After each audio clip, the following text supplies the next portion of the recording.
Job లేక ఇబ్బంది పడుతున్నారా? అయితే మెడికల్ కోడింగ్ మీకు మంచి ఆప్షన్. వెంటనే కాల్ చేసి కోర్సులో జాయిన్ అవ్వండి. నేను సమర్పించు అందమైన జీవితానికి స్వాగతం. నమస్తే కళ్యాణ్ గారు. నమస్తే జగన్. కళ్యాణ్ గారు, మనకు వస్తున్న మెయిల్లో నుంచి నేను ఒక మెయిల్ చూశానండి. శేఖర్ అతని పేరు, అమ్మాయి పేరు దేవి, వైఫ్ అండ్ హస్బెండ్. వీళ్ళిద్దరి మధ్య ఇష్యూ. ప్రస్తుత కాలంలో ఇలాంటి ఇష్యూస్ ఉంటున్నాయేమో, బహుశా ఉంటున్నాయని అనుకోవాలేమో. ఒకసారి మాట్లాడండి, మీరు మాట్లాడాల్సిందే ఇది.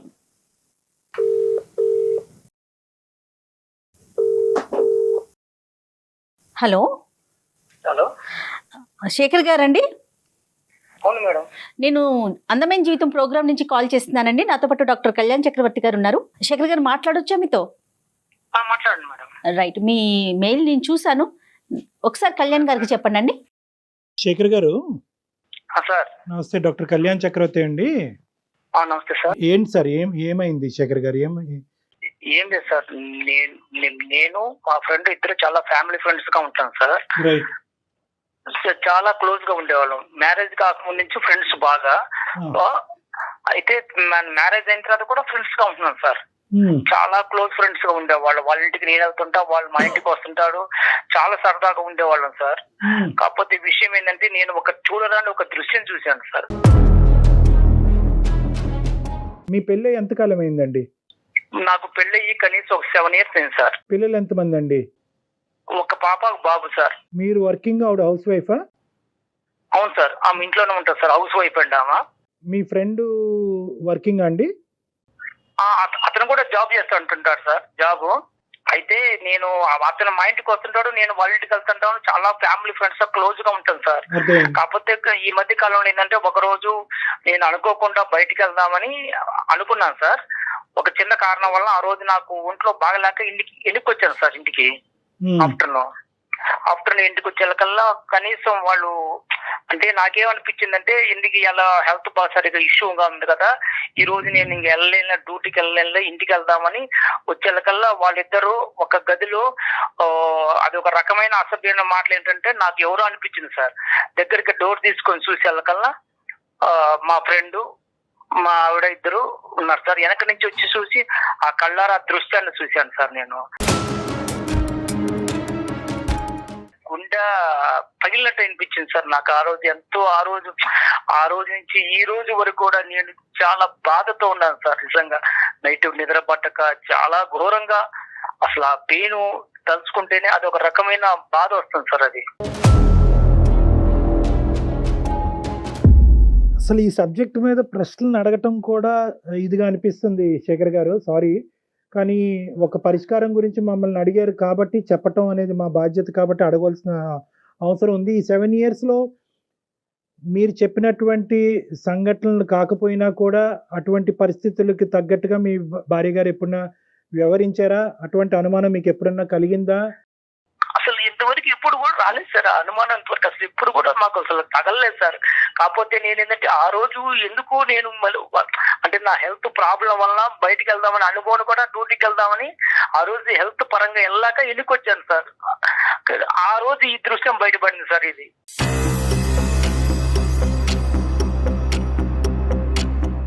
శేఖర్ గారు, ఒక్క నిమిషం, మాకు డైజెస్ట్ చేసుకోవటం కష్టంగా అనిపిస్తుంది. మీరు ఆ రోజు డోర్ దగ్గర ఉన్నారు, డోర్ వేసుకోలేదా అండి వాళ్ళు డోర్ లైట్ గా, అంటే డోర్ వేసారు కానీ అది డోర్ తీస్తే వస్తా సార్. అది డోర్ అది కాకపోతే నేను బ్యాక్ సైడ్ నుంచి వెళ్ళాను సార్. ఆ మాటలు ఎంతో వల్ల నాకు అనిపించిందంటే, ఏంది ఇంత అసభ్యకరమైన మాటలు వస్తున్నాయి, ఇది ఎవరున్నారా ఏందో చూద్దామని బ్యాక్ సైడ్ నుంచి చూస్తే వాళ్ళిద్దరు ఉన్నారు సార్. పిల్లలు ఎక్కడున్నారు సార్ ఆ టైం? అప్పుడు స్కూల్కి వెళ్ళారు సార్ పిల్లలు. ఇంకా రాలే పిల్లలు స్కూల్ నుంచి? ఇంకా పిల్లలు రాలేదు సార్. నేను ఆఫ్టర్నూన్ వచ్చాను సార్. అప్పటికి మీ ఇద్దరి మధ్యన ఎప్పుడన్నా ఇటువంటి డిస్కషన్స్ వచ్చినాయా?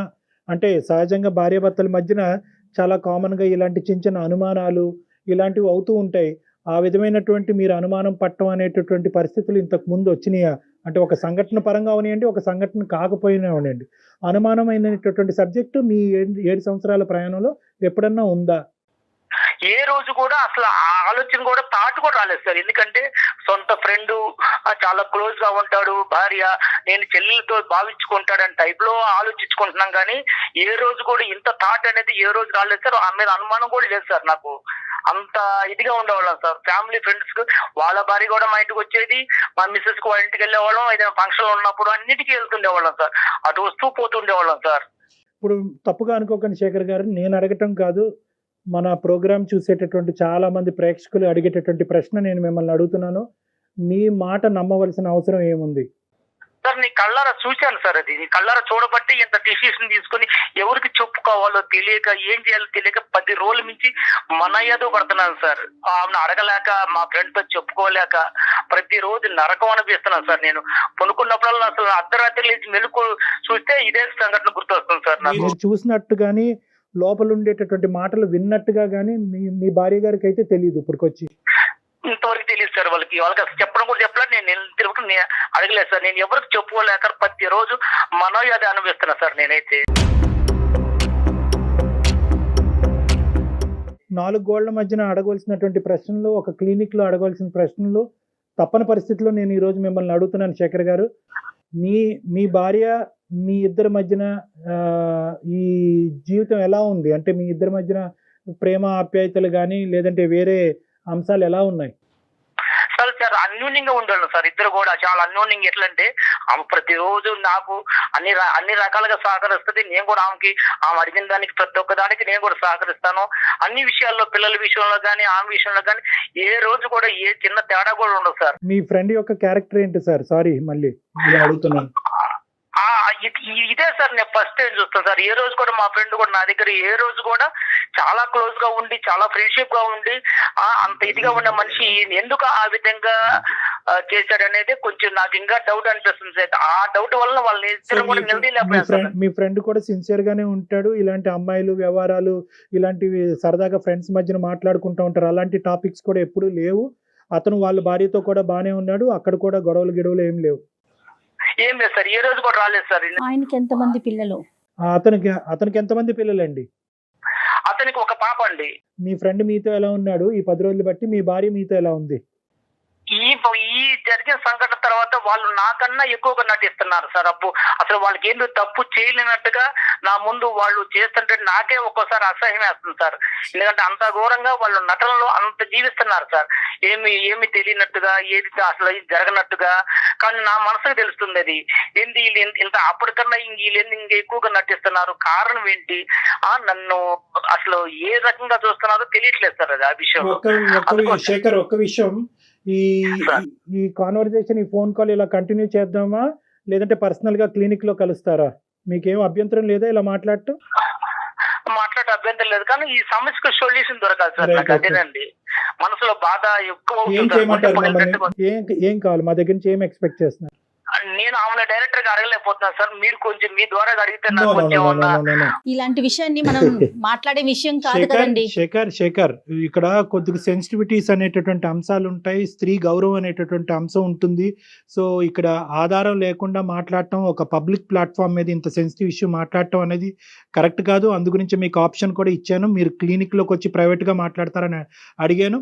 కానీ మీరేమంటున్నారంటే ఇక్కడే నాకు ఆ సొల్యూషన్ కావాలి అని అంటున్నారు. కాబట్టి ఇక్కడ మేము మాట్లాడేదానికంటే మీరు మీ భార్య గారిని, ఎందుకంటే మీకు ఆ హక్కు ఉంది, మీకు అడిగేటటువంటి అధికారం ఉంది, మీ ఇద్దరి మధ్యన ఆ స్వేచ్ఛ ఉంది, కాబట్టి మీరు అడగండి. ఆవిడ రెస్పాన్స్ ఏంటి అన్నది వింటాం. ప్రధానంగా ఈరోజు మీరిద్దరూ మాట్లాడుకోవాల్సినటువంటి అంశం, ఒకప్పుడు ఇష్యూ చేయి దాటి ఇంకో లెవెల్కి వెళ్తున్నట్టుగా అయితే కనుక ఖచ్చితంగా ఆ కాన్వర్జేషన్ అక్కడ ఆపి మీరు క్లినిక్ వచ్చి కలవాల్సిన అవసరం ఉంటుంది. ఓకేనా? ఈ కండిషన్స్ మీద అయితేనే మనం కంటిన్యూ చేద్దాం, లేదంటే కట్ చేద్దాం. మాట్లాడదాం. సరే, ఓకే సార్, మాట్లాడతాం sir. Right, okay, call connect చేయండి.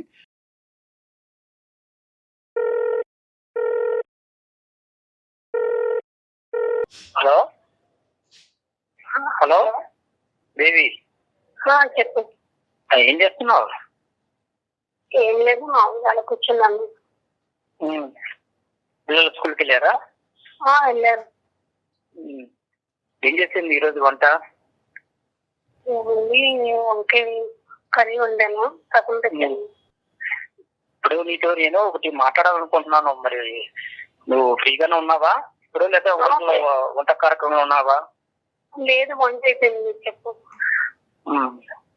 ఏం లేదు, నాకు కొంచెం మనసు బాధ అనిపిస్తుంది ఒక విషయంలో. దేనికోసం? దేనికోసం అంటే అది ఎలా చెప్పాలో నాకే తెలియట్లేదు. అది చెప్పడానికి కూడా నాకు అసలు మైండ్ సహకరించట్లేదు. నువ్వు చెప్తేనే కదా నాకు తెలిసేది, నాకెలా తెలుస్తుంది? నీకెలా తెలుస్తుంది అంటే అసలు ఈ మధ్య నీ దృష్టిలో ఏం నీ జరిగినట్టుగానే నాకు చెప్తున్నారు. ఎందుకని నువ్వు మీరు దేని గురించి మాట్లాడుతున్నారో నాకు అసలు అర్థం కావట్లేదు. దేని గురించి మాట్లాడింది ఇది నాకు అర్థం కావట్లా. నువ్వు మాట్లాడేది కొంచెం అర్థం చేసుకోవడానికి ట్రై చెయ్యి. నాకంటూ ఇప్పుడు నీకంటూ ఏం తెలియదు అసలు. నువ్వు చెప్తేనే కదా నాకు తెలిసేది, నాకెలా తెలుస్తుంది? నీకెలా తెలుసుదా? అసలు కొంచెం మైండ్ తో మాట్లాడుతున్నావు, మైండ్ లేకుండా మాట్లాడుతున్నావు నువ్వు. అరే నువ్వేం మాట్లాడినా ఫస్ట్ అది ఆ క్వశ్చన్ నేనయ్యాలి, నువ్వు కాదు. నేను చెప్పాలా? నా నోటితో చెప్పించాలనుకుంటున్నారా మీరు? నీకు తెలీదా ఏం జరిగింది కూడా తెలీదా? అంటే నీ స్వార్థంగా నువ్వు చూసుకుంటున్నావు, కానీ మనిషికి ఎందుకు ఇంత 10 వేల నుంచి మనిషి ఎందుకు బాధపడుతున్నాడు, ఎందుకు వస్తున్నాడు, సరిగా ఉండలేదు, మాట్లాడలేదు, పిల్లలతో మాట్లాడలేదు, కనీసం ఏమైనా కొంచెమైనా ఒక రవ్వంతోనే ఆలోచిస్తున్నావా? మీరు వెళ్ళొచ్చిన దానికి మీరే సరిగ్గా ఉండట్లేదు, సరిగ్గా తినట్లేదు, సరిగ్గా ఉండట్లేదు. ఏమైందని జరిగినా మీరు ఏమి మాట్లాడలేదు. ఇప్పుడు మీరు ఏదేదో మాట్లాడేస్తే నాకు ఎలా తెలుస్తుంది? మీ ఈ మధ్య కాలంలో నీకేం తెలియట్లేదు అసలు. నువ్వేం చేసావో నీకు తెలియట్లేదా దేవి? నీకేం తక్కువ చేశా నేను? కనీసం ఏ విషయంలో తక్కువ చేశాను చెప్పు. బట్టల విషయంలో తక్కువ చేశానా, తిండి విషయంలో తక్కువ చేశానా, లేకపోతే మనం ఎక్కడైనా సరదాగా టూర్ వెళ్ళాలన్నప్పుడు ఏ రోజైనా నువ్వు అడిగితే తీసుకెళ్లకుండా, లేకపోతే ఎక్కడ సినిమాల విషయంలో తక్కువ చేశాను, ఏ విషయంలో తక్కువ చేశాను నన్ను ఇదిగా చేసావు నువ్వు అసలు? మీకు మీరు అలా మాట్లాడుకుంటూ వెళ్ళిపోతున్నారు. నేను ఏం తక్కువ చేశాను? ఏ రోజైనా మిమ్మల్ని క్వశ్చన్ మార్క్ చేశానా? నేను అన్నానా?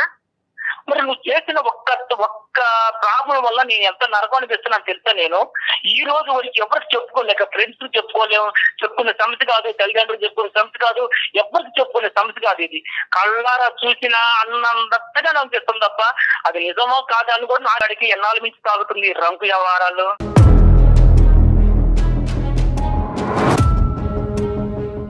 ఏం మాట్లాడుతున్నావు అసలు? ఏం మాట్లాడుతున్నావా? మైండ్ ఉంటే మాట్లాడుతున్నావా? అంటే నీకు తెలియదా సీని గాడికి నీకు ఎన్నాళ్ళ నుంచి సాగుతుందో తెలీదా? అర్థం అవుతుందా? ఏదేదో మనసులో ఏదో పెట్టుకొని ఏదో మాట్లాడుతున్నారు. అందమైన జీవితంలో కళ్యాణ్ చక్రవర్తి గారు సైకాలజిస్ట్ గారు ఉన్నారు. కావాలంటే నువ్వు ఎంతకాలం నుంచి తాగుతుందో ఈ రంకు ఆయనే తేలుస్తారు. అది ఆల్రెడీ తెలుస్తుంది. శేఖర్, మీరు కాదు నాన్న, ఇప్పుడు ఓకే నువ్వు మాకు ఫోన్ చేసావు, ఓకేనా, నీకు ఒక ఇబ్బంది ఉందని ఫోన్ చేసావు, డాక్టర్ గారు ఉన్నారు, డాక్టర్ గారు వింటున్నారు, డాక్టర్ గారు తేలుస్తారు అని చెప్పి ఆ అమ్మాయి థ్రెట్ చేయవలసినటువంటి అవసరం లేదు. ఆ అమ్మాయితో మాట్లాడేటప్పుడు మమ్మల్ని పావుగా వాడుకోవద్దు, ఇది చాలా సున్నితమైనటువంటి అంశము, చాలా జాగ్రత్తగా డీల్ చేయవలసినటువంటి అంశము. ఇక్కడ డాక్టర్ గారు ఉన్నారు, అతను వింటున్నాను కాబట్టి నీ యొక్క కథ అంతా నేను బజారు కీడుస్తాను అనేటటువంటిది కాదు. ఇది భార్యాభర్తలకు సంబంధించినటువంటి ఒక సున్నితమైనటువంటి అంశం. మీరు సున్నితంగా ఆ అమ్మాయిని అడగండి. మీరు ఇంతకాలం ఎలాగైతే ప్రేమతో ఆ అమ్మాయిని చూసుకున్నారో అదే ప్రేమతో ఈ అంశాన్ని అడగండి. తన నుంచి నిజాన్ని రాబట్టుకునేటటువంటి ప్రయత్నం చేయండి. అమ్మ ఎవరు దేవి అమ్మ, సారీ అమ్మ, ఇది ఏంటంటే అతను కాల్ కనెక్ట్ చేసినప్పుడే మేము ఉన్నాము అనేటటువంటి అంశం ఒక భర్తగా నీకు చెప్పవలసినటువంటి అవసరం ఉంది, కానీ అతను అది చెప్పలేదు. బహుశా అతను కూడా చాలా సందిగ్ధ పరిస్థితిలో చాలా భావోద్రేకంతో ఉన్నాడు కాబట్టి అది చెప్పలేదు. కానీ ఈరోజు మా పాత్ర అనేటటువంటిది కేవలం అతను ఈ అంశం చెప్పి మాకు ఫోన్ చేశాడమ్మా, డాక్టర్ గారు నేను ఇలాంటి చూడకూడనటువంటి ఒక భయానకమైనటువంటి ఇష్యూ నేను చూశాను నా భార్యకి వేరే వ్యక్తికి మధ్యన. అయితే అది నేను డైరెక్ట్గా ఈ 7 సంవత్సరాలు బట్టి మా ఇద్దరి మధ్యన అటువంటిది ఏది లేకపోవటం వల్ల డైరెక్ట్గా నేను అడగలేకపోతున్నాను, మీరు అడుగుతారా అండి అని అడిగాడు. చాలేవయ్యా, మేము అడగటం కాదు, మేము ఫోన్లోనే అసలు ఇలాంటివి డిస్కస్ చెయ్యం, కావాలంటే హాస్పిటల్కి వస్తావా, 4 గోళ్ల మధ్యన మాట్లాడదాం అంటే లేదు సార్, అది ఇక్కడే తేలాలి. సో ఈ అంశం గురించి ఒక నిమిషం నాన్న, నీ పర్మిషన్ తీసుకోవాలి, నీ కన్సెంట్ తీసుకుని మేము కంటిన్యూ చేయాలి. ఈ ఇష్యూ అతని మనసులో ఒక భావోద్రేకం ఉంది, ఒక వేదన ఉంది, ఇది ఈ రోజు ఇక్కడే తేల్చుకోవాలని అనుకుంటున్నాడు. ఈ ప్లాట్ఫామ్ మీద, అందమైన జీవితం అనేటటువంటి ఈ ప్లాట్ఫామ్ మీద నేను డాక్టర్ కళ్యాణ్ చక్రవర్తి, మన సీనియర్ యాంకర్ జయ గారు, మేమిద్దరం ఈ కేసు డీల్ చేయటం అనేది నీకు ఇష్టమేనా, లేదా క్లినిక్ వచ్చి 4 గోళ్ల మధ్యన మాట్లాడాలని అనుకుంటున్నావా? ఫస్ట్ ఏం చెప్తున్నారు అన్నది నాకు క్లారిటీ లేదు సార్. ఆయన నా మీద బురద చెల్లుకునే ప్రయత్నం చేస్తున్నాను సార్. అదే నాన్న, నీకు ఓకే అంటే కనుక ఫర్దర్గా వెళ్దాం. సో బేసికలీ ఏంటంటే ఒక 10 రోజుల క్రితం నీ భర్త గారు నిన్ను వేరే వ్యక్తితో చూశాడంట, సో అది అతను చాలా మనస్తాపం చెందాడు. ఏం చూశాడు, ఎలా చూశాడు ఇవన్నీ వద్దమ్మా, ఇవన్నీ మనం మాట్లాడుకోవద్దు. కానీ అతను చూశాడంట. సో దాని గురించి మీ అభిప్రాయం? సరే చూసేటప్పుడు అప్పుడే అడగాలి కదా సార్. ఆయన మనసులో ఏదో పెట్టుకొని నా మీద పొద్దు చెల్లే ప్రయత్నం చేస్తున్నాను సార్. మనసులో ఏదో పెట్టుకున్నాడు. ఏం జరిగింది నీకు తెలియదు, నువ్వు ఏం చేస్తావు తెలియదా నీకు? ఏం జరిగింది? ఆ రోజు నేను పట్టుకుంటే నీ పొరుగు పోయి తెలుసా? ఆ రోజు నేను పట్టుకుంటే నీ పొరుగు పోయి తెలుసా?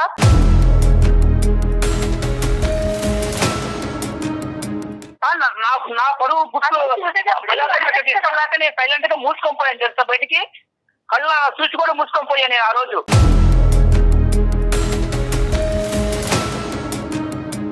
అసలు నీకు పిచ్చి నాటకాలు ఆడక నాటకాలు ఆడేది సార్. చెప్ప ఏం మాట్లాడుతావు తెలుసా? నువ్వు ఏం మాట్లాడుతున్నావు? నా మీద పొడవు వెళ్ళే ప్రయత్నం చేస్తుంటూ నువ్వు ఏదేదో మాట్లాడుకుంటే కొన్ని ఇస్తారాజం అయిపోయింది అంతాను.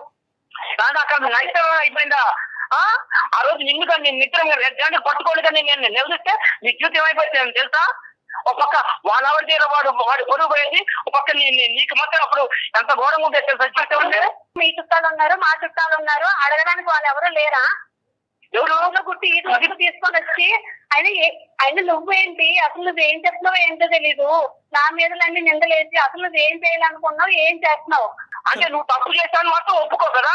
అసలు నేను ఏం తప్పు చేశాను నీకు తెలియదు అన్నమాట.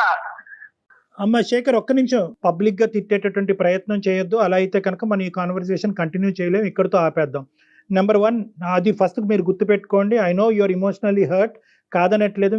ఈ తప్పు ఎలా జరిగింది అనేటటువంటి ప్రశ్న అనేటటువంటి రకరకాలు ఉన్నాయి. కానీ అసలు ఫస్ట్ ఆఫ్ ఆల్ ఆ అమ్మాయి మాట్లాడేటటువంటి అంశాలు మనం విందాం. అసలు తప్పు జరిగిందా లేదా, అసలు నువ్వు చూసింది ఏంటి, జరిగింది ఏంటి అనేటటువంటి అంశాలు ప్రధానంగా మనం మాట్లాడుకుంటే కనుక ఒక క్లారిటీ వస్తుంది.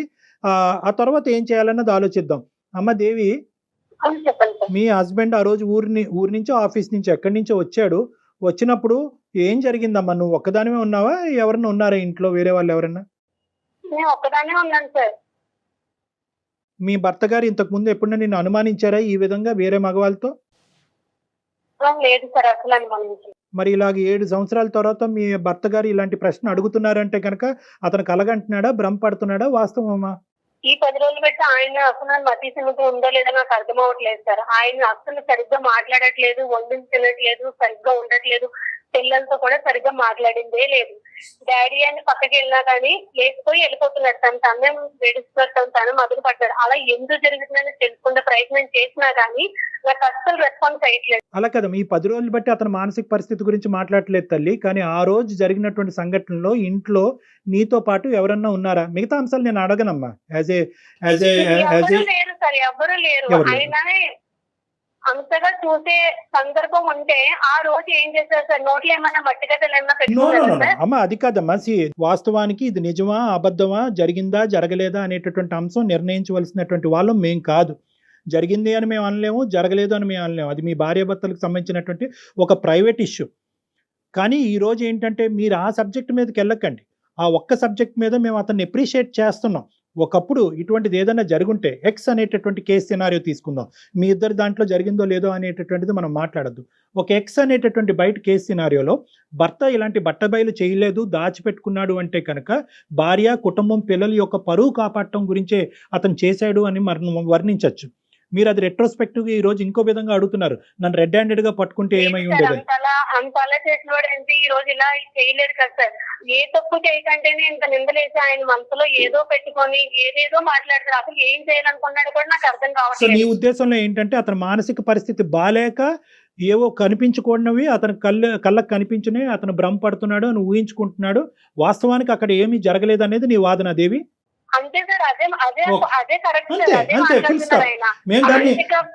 ఒక నిమిషం దేవి, నీ వర్జన చూశాను సార్. అది నేను కల్లారా చూశాను. ఆ రోజు కల్లారా చూసిన తర్వాతనే నా మనసు చెడిపోయింది సార్. అది నేను కల్లారా చూశాను. అది కనీసం ఈమె కానీ వాడు కానీ ఏంది ఇలాగున్నావు అని కూడా ఒక్క క్వశ్చన్ కూడా నన్ను అడగలేదు సార్. వాళ్ళ ఆనందాలు, సంతోషాలు వేరువేరుగా ఉన్నాయి. రోజులు సరిగ్గా ఉండక, సరిగ్గా తినక, మానసిక భావం సరిగ్గా బాగోక అప్పటికి నేను అడుగుతున్నాను. నీకు ఏ తప్పు కనిపించినా నాకు అర్థం కావట్లేదు. నాకు మానస్థితి బాగానే ఉన్నది. నేను మానస్థితి బాగున్న బట్టే ప్రతిరోజు డ్యూటీకి వెళ్ళగలుగుతున్నా. అర్థమైందా? మానస్థితి బాగలేకపోతే డ్యూటీ ఆపేసి ఇంట్లో ఉండేవాడిని. అర్థమైందా? నువ్వు చేసిన దానికి సమర్థించుకోవడానికి చూడబాకు నువ్వు. అదే నువ్వు చెప్తూ ఉంటే నువ్వు వింటూ ఉంటే నువ్వు ఏది మాట్లాడినా అది కరెక్టే, అలా మేము ఒప్పుకోవాలి. అదే నువ్వు అనుకోమంటున్నావు. నేను మన పెళ్ళి ఇంతకాలమైనా ఏ రోజైనా నిన్ను నిలదీసి నేను అడిగానా? అంత ముందు ఎప్పుడైనా నీ ప్రశ్న శేఖర్, అడగలేదు కదా. నేను ఎప్పుడైనా నిన్ను నిలదీశానా, నేను ఎప్పుడైనా నీ మీద ఇలా అనుమానం పడ్డానా అనేటటువంటి మాట ఎంత కరెక్టో, దేవి కూడా అటువంటి విధంగా ప్రవర్తించకపోవటం అనేటటువంటిది 7 సంవత్సరాలు బట్టి మీ కళ్ళ ద్వారా మీరు కూడా చూశారు. సో అది కూడా పాయింటే. ఇక్కడ ఏంటంటే ఆవిడ ఇంతకు ముందు ఇలా ఉందండి, ఇప్పుడు ఇలా ఉందండి, తర్వాత ఇలా చేసింది అనేటటువంటి ఎగ్జాంపుల్స్ మీరు ఇవ్వలేకపోతున్నారు. మొదటి నుంచి నా భర్తకు అనుమానం అనేటటువంటి ఒక ఇది ఉందండి అని చెప్పి ఆవిడ చెప్పలేకపోతుంది. సో ఇదేంటంటే ఒక ఇన్సిడెంట్ చుట్టూరు జరిగినటువంటి ఒక ఇష్యూ కింద మనం పరిగణలోకి తీసుకోవాలి. సో మీరిద్దరూ మేడ్ ఫర్ ఈచ్ అదర్. మీరిద్దరూ ఇప్పుడు వరకు మీ ప్రయాణం చాలా సాఫీగా జరిగింది, ఎటువంటి ఇబ్బందులు లేకుండా జరిగింది. ఇప్పుడు ఉండేటటువంటి ఈ పరిస్థితిలో మీరేదో చూడరానటువంటిది మీరు చూశారు అని అంటున్నారు. ఆవిడేమో వచ్చి మీ మానసిక పరిస్థితి బాలేక మీకు అది కనిపించింది, కానీ నా క్యారెక్టర్ అసాసినేషన్ చేసే హక్కు నీకు లేదు అని అంటుంది. సో ఇది చాలా సెన్సిటివ్ ఇష్యూ. ఎప్పుడు ప్రవర్తించినారు, వింతగా ప్రవర్తిస్తున్నారు. అది ఎందుకు వలన జరుగుతుంది అన్నది నాకైతే తెలియట్లేదు. ఏం తెలియట్లేదు. నేను కేవలము పిల్లల దృష్టిలో పెట్టుకొని శేఖర్, మీరు ఎంత వేదనలో ఉన్నారు, ఎంత బాధలో ఉన్నారు అన్నది మాకు అర్థమవుతుంది. అదే విధంగా ఈ ప్లాట్ఫామ్ మీద నీ భార్య గారి యొక్క క్యారెక్టర్ గురించి మాట్లాడి ఒక కన్క్లూజన్కి వచ్చి ఒక కన్ఫర్మేషన్ ఇచ్చేటటువంటి వేదిక ఇది కాదు. ఎందుకంటే మీరు చూసింది, నేను చూసింది అబద్ధం అండి, నా భార్య పరువు నేను ఇలా పబ్లిక్గా వచ్చి తీసుకుంటానా అనేటటువంటి అంశాల గురించి ఈ వేదిక అది మాట్లాడదు. అట్ ద సేమ్ టైం ఆవిడ క్యారెక్టర్ని అసాసినేషన్ చేసేటటువంటి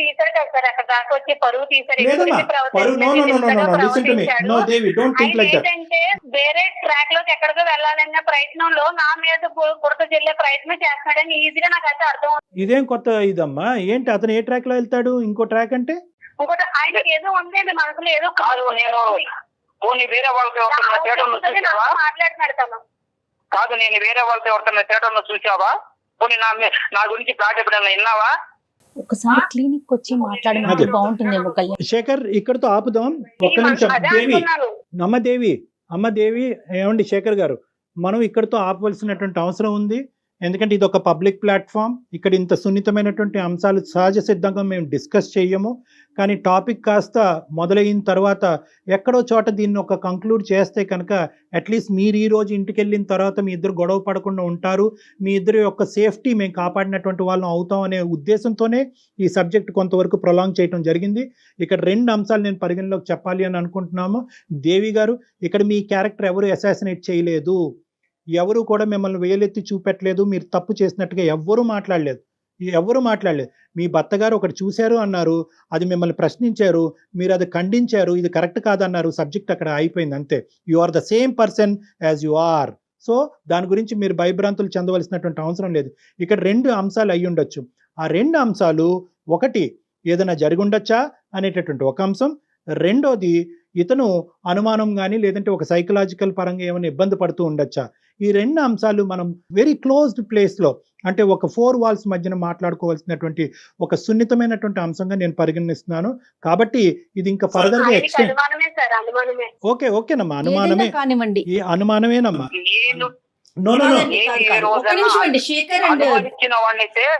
ఫ్రెండ్ని ఎందుకు ఇంటికి రానిస్తాను? నాతో ఉన్న క్లోజ్ ఉన్న ఫ్రెండ్ని కూడా ఇంటికి రానిస్తారంటే అర్థం చేసుకోవాలి. మీరు 100 చెప్తే ఆ అమ్మాయి 200 చెప్తుంది. Okay, this thing will prolong for ever and ever. So నా ఉద్దేశం ఏంటంటే, ఆపండి, ఇక్కడి వరకు ఆపండి. మీరు వచ్చి నన్ను పర్సనల్గా కలవండి, మనం క్లినిక్లో కూర్చుందాం, మాట్లాడుకుందాం. ఈ సబ్జెక్ట్ని ఇక్కడితో ఆపండి. దయచేసి ఎవరు పెద్ద పెద్ద నిర్ణయాలు తీసుకోవద్దు. ఎవరి సేఫ్టీ, మీరు పిల్లల గురించి ఉన్నారు, దీని గురించి నిందించుకోవద్దు. మళ్ళీ నా దగ్గరకు వచ్చేంత వరకు ప్రశ్నించుకోవద్దు, నిందించుకోవద్దు, అలజడి చెందొద్దు, గొడవ పడద్దు. ఎందుకంటే పిల్లలు ఉన్నారు, చిన్న పిల్లలు ఉన్నారు, వాళ్ళు ఇబ్బంది పడతారు. ఇది ఏదన్నా ఉంటే కనుక, ఈ సబ్జెక్ట్ ఏదైనా డిస్కషన్ ఉంటే కనుక అది నా రూమ్ లో మనం మాట్లాడుకుందాం. డాక్టర్ గారిని కలిసే ప్రయత్నం అయితే చేయండి. 7 years పాటు మీరిద్దరు చాలా హ్యాపీగా ఉన్నారు. ఏదో ఒక ఇష్యూ వల్ల, అది నిజం అవ్వచ్చు, అబద్ధం అవ్వచ్చు, భ్రమ అవ్వచ్చు, కళ అవ్వచ్చు, ఏదన్నా అవ్వచ్చు, కానీ ఒక్క ఇష్యూ వల్ల దయచేసి జీవితాలను పాడు చేసుకోవద్దు. ఈ సమస్యకు కూడా, ఇలాంటి సమస్యకు కూడా పరిష్కారం ఉంటాయి. నమ్మకంతో ముందుకెళ్ళటం ఒకటే దారి, అదే నమ్మకంతో నా దగ్గరికి రావటం అనేటటువంటిది ఒకటే దారి. సో కాబట్టి మీకు మా నెంబర్ షేర్ చేస్తాం ఈ కాల్ అయిపోయిన తర్వాత. మీరు ఆ నెంబర్కి ఫోన్ చేసి నా అపాయింట్మెంట్ తీసుకుని ఒకసారి డైరెక్ట్గా వచ్చి కలిసి మీ యొక్క ఆలోచనలు మార్చుకునే ప్రయత్నం చేయండి. రైట్ శేఖర్ గారు. Okay sir. ఓకే అండి. Right okay. రైట్ అండి దేవి. కీప్ సేఫ్ అమ్మా, కీప్ సేఫ్. సరైన సమాధానం చెప్పారు కళ్యాణ్జీ. ఎందుకంటే మనం ఈ వేదిక మీద ఇలాంటి సున్నితమైన అంశాలు మనం మాట్లాడుకోలేము. అతను అంత సున్నితమైన ఇష్యూ చెప్పగానే ఈ రోజు ఆఫీస్ నుంచి ఇంటికి వెళ్ళి ఎటువంటి అనర్థమైనా జరగచ్చు. ఈ రోజు ఈ ప్లాట్ఫామ్ మీద ఈ కేసు టేకప్ చేయడానికి ఒకే ఒక ఉద్దేశం ఏంటంటే అతను చాలా యాజిటేటెడ్ గా ఉన్నాడు. అవునవును. ఇన్ని రోజులు 10 రోజులు బట్టి నేను మెయిల్ లో ఆపుకుంటున్నాను. కూడా నాకు చనిపోవాలనుంది, అక్కడ దాకా వెళ్ళాను, నాకు పిల్లలు గుర్తొచ్చారు, అందుకు చనిపోవటమా ఇంకొన్ని సందర్భాల్లో చంపేయటమా. సో ఈ రెండు రిస్క్స్ ఉన్నాయి కాబట్టి అట్లీస్ట్ అతనిలో ఉండేటటువంటి ఈ వేదన ఈ వేడి తగ్గించి వేరే ప్లాట్ఫామ్ దగ్గరికి వస్తే కనుక ఒక సొల్యూషన్ దొరుకుతుందనే నమ్మకం ఇవ్వటమే. ఖచ్చితంగా వాళ్ళు మనకి కాంటాక్ట్ చేసి ఇమీడియట్ గా వాళ్ళతో మాట్లాడే ప్రయత్నం చేయండి కళ్యాణ్జీ. షూర్ అమ్మా. రైట్ అండి. థ్యాంక్ యూ సో మచ్ అండి. Thank you. నమస్తే. అందమైన జీవితం మరిన్ని ఎపిసోడ్స్ కోసం సుమన్ టీవీ లైవ్ ఛానల్ ని సబ్స్క్రైబ్ చేసుకోండి. ఈ వీడియో కనుక మీకు నచ్చినట్లయితే లైక్ చేయండి, షేర్ చేయండి. మరిన్ని వీడియోస్ కోసం మా ఛానల్ ని సబ్స్క్రైబ్ చేయండి. అందమైన జీవితం సమర్పిస్తున్న వారు 49 అంటే సంతోషం, 49 అంటే సంతానం. ఈ వీడియోని మీకు సమర్పిస్తున్న వారు Anil lawyer classes, SSC, bank, cat, Telangana and ఏపీలోని ప్రతి ప్రభుత్వ ఉద్యోగానికి ప్రత్యేకమైన క్లాసెస్ నిర్వహిస్తున్నారు. ఇంకెందుకు ఆలస్యం, డిస్క్రిప్షన్ లోని యాప్ ని డౌన్లోడ్ చేసుకోండి.